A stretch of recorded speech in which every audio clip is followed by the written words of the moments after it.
Kadom den tao kalbia, kadom din po habis salar o genia. Kadom den tao kalbia, kadom din po habis salar o genia. Kadom de unido huidilun se,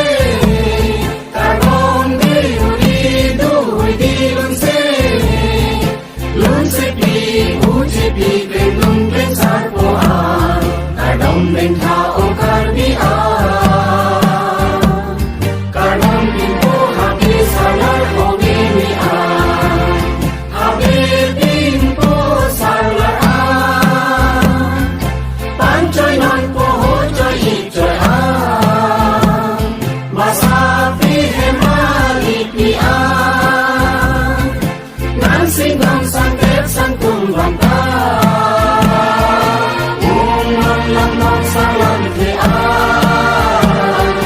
Panginoon kanino anapan umang lamang sa lantian Panginoon kanino anapan kadom den tao kalbia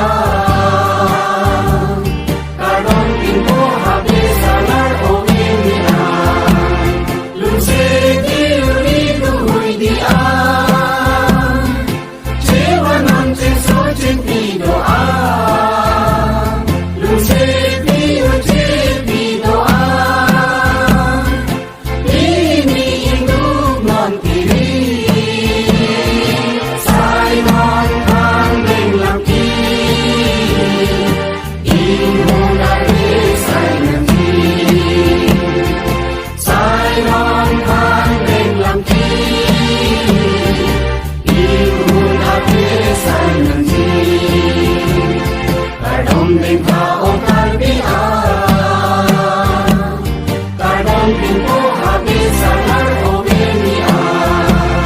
pengun besar po doan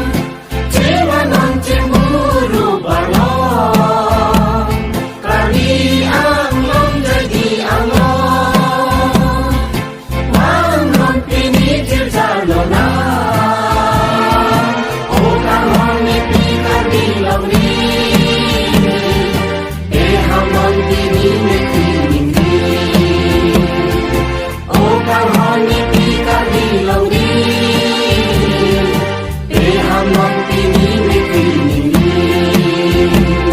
kadom den tao kalbia kadom din